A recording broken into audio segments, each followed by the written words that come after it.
Apologize for the technical difficulty, but we are back up and running here in Columbia, Maryland, as the Anne Arundel Riverhawks still leading 2-1 midway through this second half. We just saw Mia Hall go back in the game as Jalen Sheffield gets her first break of the second half. Straight. Plays it sideways, and Piles gets called for the trip up. We continue to see Anne Arundel winning the midfield battle. And again, have to give credit for utilizing their depth of the team, rotating their bench in and keeping fresh players in there as they continue to be working harder and winning that possession battle. Potomac State looking like they're just trying to hold on. A good long ball in. Van Glider catches the ball in the one hop. Bit of a collision with Boyd. But referee just tells them everything's good.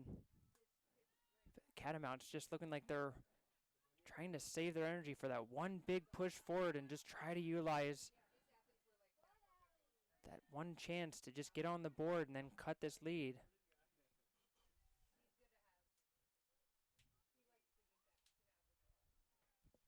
Good play on the far sideline. This is Herrera. Plays a long ball forward, looking for Piles. Once again, Tonelli, there first to play it out.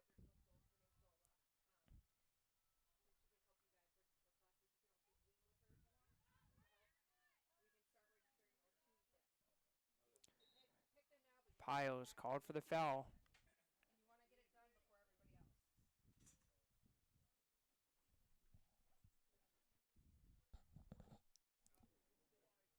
If the Catamounts are going to get on this scoreboard, it's likely to go through either Piles or Alt. And if you're the Riverhawks, almost think about just marking those two and keeping a defender close to them at all times, not giving them any space to work with. Tonelli goes for the corner ball. Looking for Lavery, and she is offsides.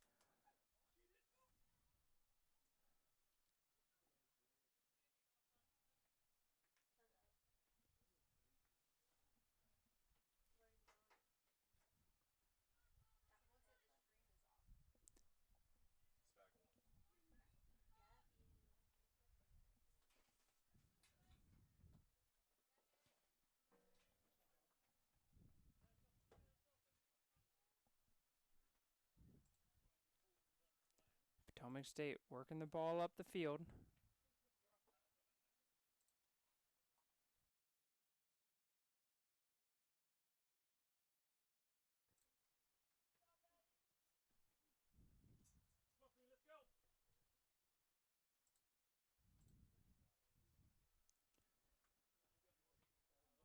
Thrown towards the edge of the box. This one's going to be played off of straight. She's going to try to chase it down, but a corner kick for the Catamounts.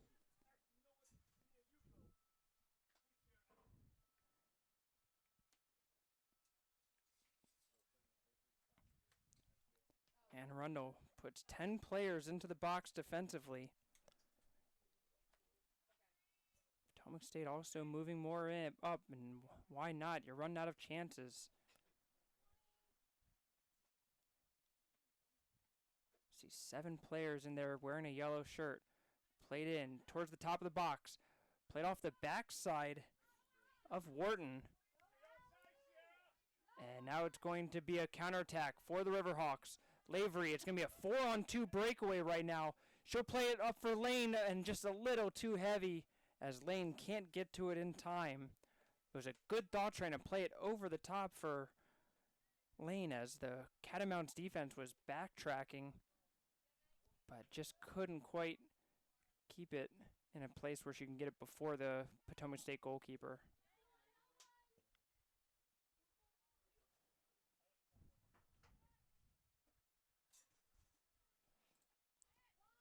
Herrera plays it forward.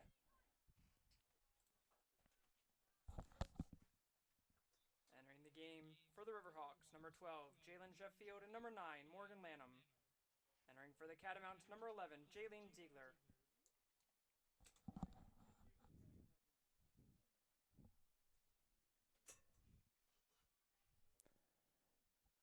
Thrown back into the path of Lanham. She tries to cross in. It's going to be deflected out, and now the Riverhawks get a corner kick opportunity. I believe that is Miller in the far side corner.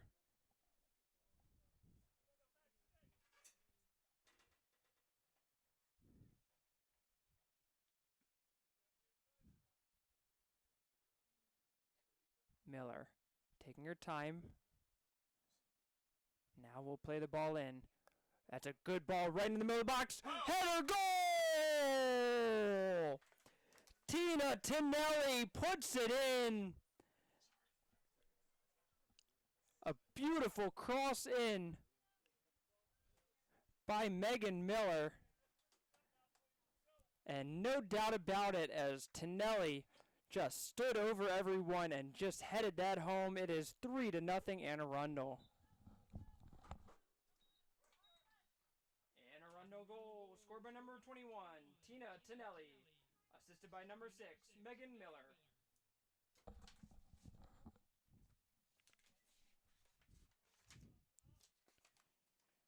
So for Tinelli, that is her 4th goal of the season for the center defender.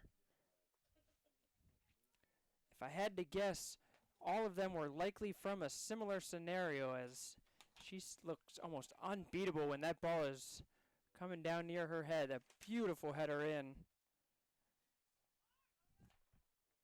For Miller, that is her 3rd assist of the year.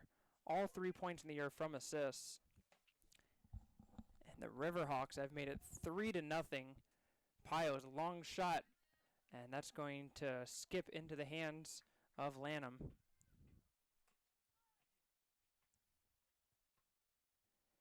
Tinelli barely even had to jump on that one. She was just in the perfect spot and just allowed her head to guide it right into the side netting. No doubt about it.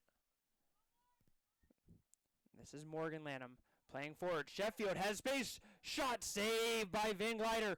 Lavery on the follow-up. What a save! Somehow Van Glider was able to come back and make the double save.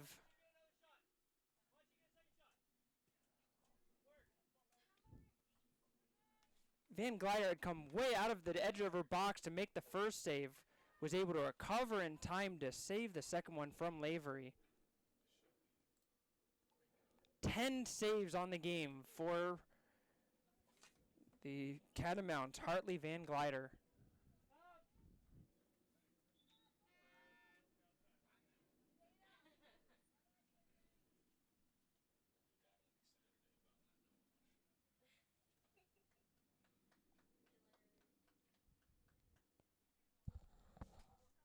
Entering the game for the Riverhawks, number 13, Kenzie Livingston, number 16, Bailey Healy, and number 11, Jasmine Godinez. Entering for the Catamounts, number 2, Bessie Halterman.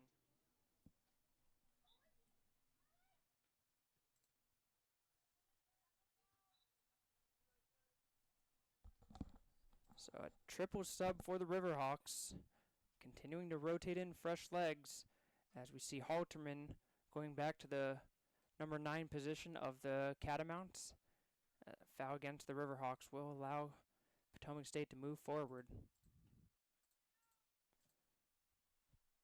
Time running low on their season. If they can come back, they're going to need to strike quickly here to give themselves a chance.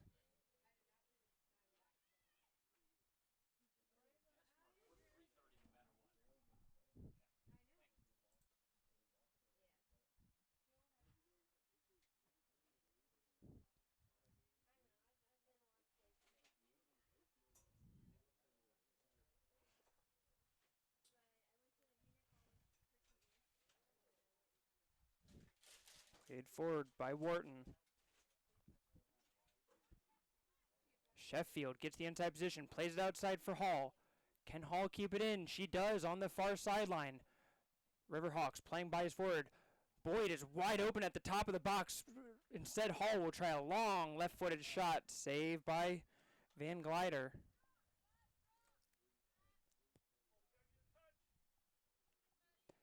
Piles wins that away from Rowe. Trying to run around her. Rowe puts a shoulder into her. What a play by Madeline Rowe. able to catch up, strong play, and plays it out against the Catamounts' biggest playmaker.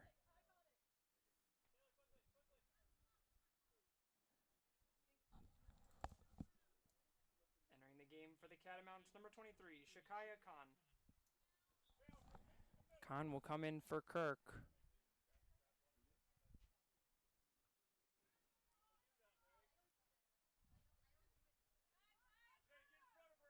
Miller clears it out.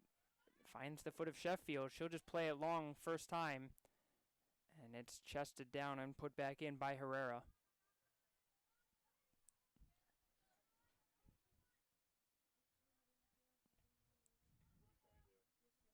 Healy goes forward. Finds Hall. Herrera shuts the door on that one. Now Herrera feeling it right now. She's going to try to make a run forward herself. Gives that away to Miller, and now Herrera has to track back. Boyd. Great pass to undercut to Livingston. Plays it towards the box, and that one is just going to be scooped up by Van Glider. 10 minutes to play left in this Region 20 Division II semifinal game. Alt. Pushing the ball forward. Rowe again putting a strong move. Alt gets around the defender. Tries to cross it in. Gets another second time. Shot that's going to be blocked away, and Miller finishes the clearance. And Arundel going the other way. Back and forth action right now. Boyd gets around a defender. Catamounts looking tired, trying to track back. It's just going to be Boyd taking it herself. And a strong play. Miller muscles Boyd off the ball. Clearance is made.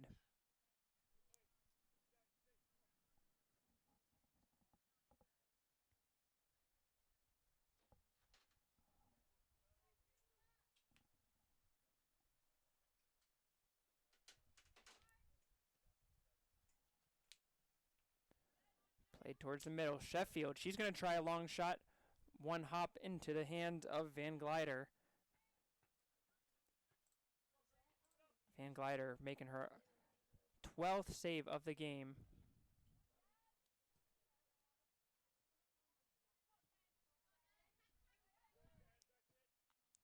Livingston tries to get it through, but it's going to be played out. And Arundel with a couple more substitutions.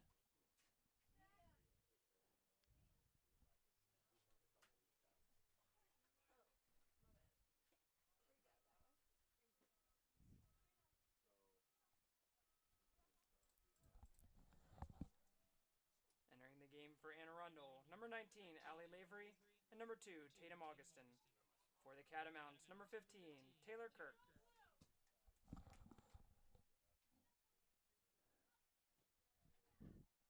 Cleared out by number 20, Taylor Kuntz has made her way into the game for the Catamounts.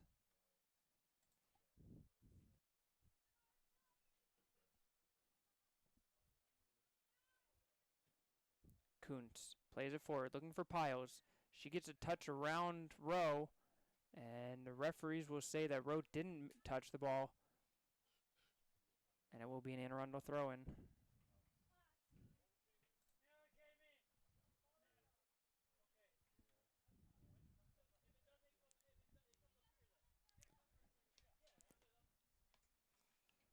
Madeline Rowe threw that ball, but it never came in bounds, so Catamounts will take control.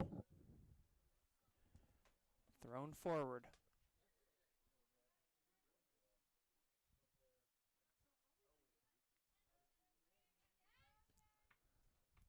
Livingston toward the middle. Lavery gets around Kuntz. Run on the far side is found. Healy has it bounce off her leg. It almost was perfectly played as it went into her own path. Looking to go forward with it, but in the end, it is taken away by the Catamounts. Alt. She's been the most dangerous player for the Catamounts in the second half. Has been trying to find a way to get into a shooting position. Played out by the Riverhawks.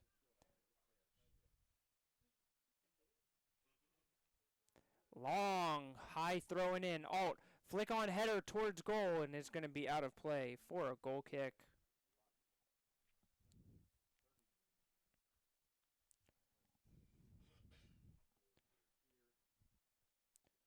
see the two teams of the second semifinal game warming up on the turf field adjacent to this one, as CCBC Essex and the College of Southern Maryland look to find out who will earn the right to play in the final game. And right now it is looking likely that the winner of that game will take on these Riverhawks unless the Catamounts can pull off a miracle on grass. Sheffield trying to get around her defender. Sheffield gets to the byline, but it is going to be cleared out by Taylor. Ziegler moving the ball forward. Plays it in the corner, looking for Piles, and that is going to be out for a throw-in.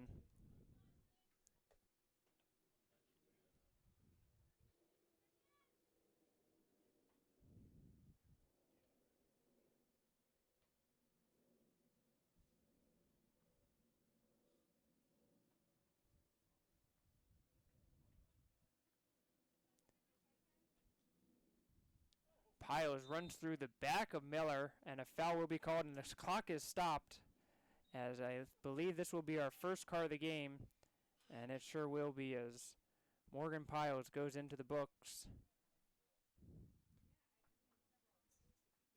And again, have to wonder if that's more of an accumulation yellow card than anything.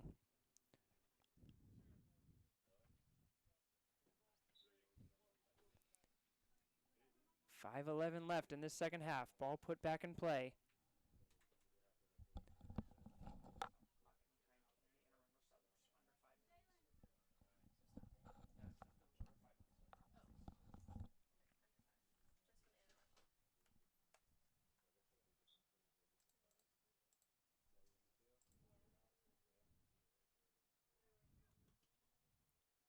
Lane plays it towards the middle. Augustin. Godinez. Lavery. Goes to the corner to Healy. Healy keeps it in the corner. Now she's going to try to pass in the middle, and that's going to be deflected out and cleared out by Miller.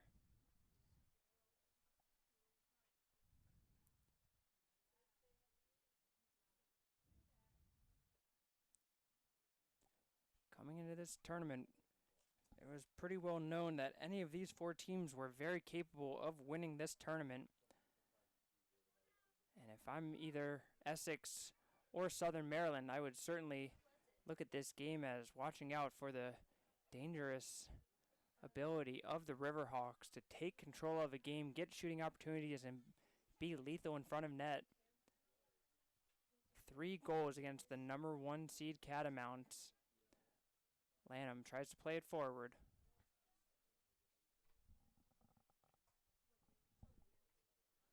Into the corner.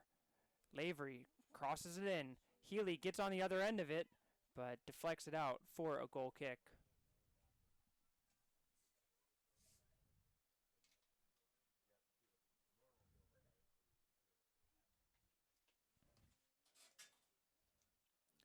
A lot of credit has to go to head coach Tyler Sisler and these Catamounts. 4-1-1 in the region this year. Playing a tough schedule with a short-handed roster. They have made the most out of every bit of this season. Certainly deserving of the number 1 seed regardless of this result.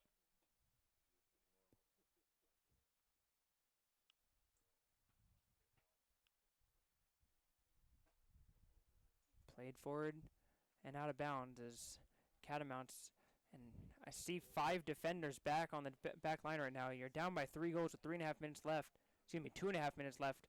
Why not push everybody forward? Put your last foot forward at least and push everybody up. But right now, the Catamounts seemingly content with letting the clock continue to run down. Thrown in. Rowe clears it out. Played towards Wharton. Wharton will pick it up a second time.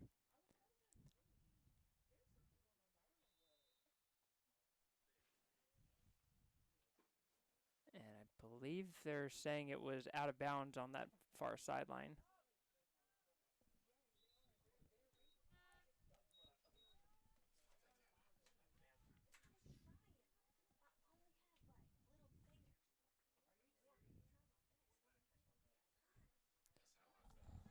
Entering the game for the Riverhawks, number 10, Amara Strait.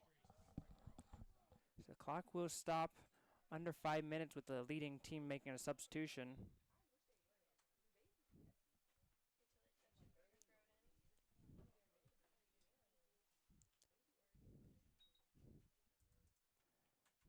Clock will begin once again. Herrera moving forward. And played out for a Catamounts throw-in with a minute and a half left. And it's getting to be about that time where we can start saying that the championship game will involve these Anne Arundel Riverhawks.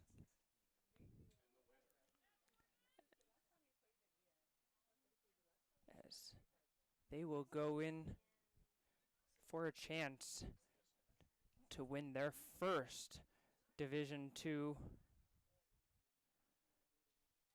championship in Region 20, as they've won it at Division 1, they've won it at Division 3, now trying to make it 3 for 3 and winning in Division 2.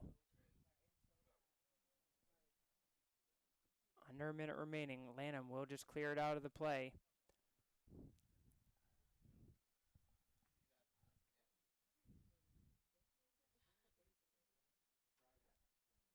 Try a low throw in towards Halterman. And Arundel will clear it out, and Lavery will just boot it towards the corner with 20 seconds left, and Anne Arundel will likely looking to start celebrating.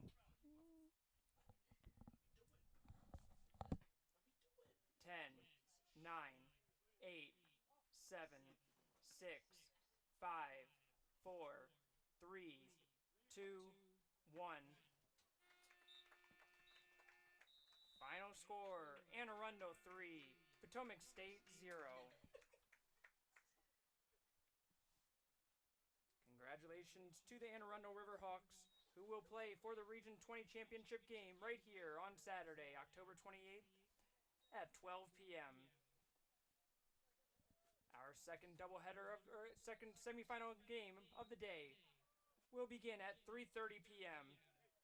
with the CCBC Essex Knights against the College of Southern Maryland Hawks.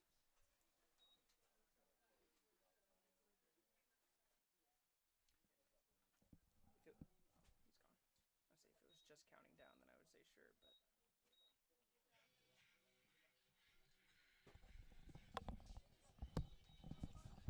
So that will do it for us in this first semifinal game. Anne Arundel moves on to the championship, and they will face the winner of our second semifinal. We will take a break here. We'll reset everything and get it ready for that second semifinal matchup right here on the Howard Community College Dragons live stream network. On behalf of everybody here in the athletics department, we thank you for tuning in. Congratulations to the Anne Arundel Riverhawks. They move on to the championship with a 3-0 win over the Potomac State Catamounts.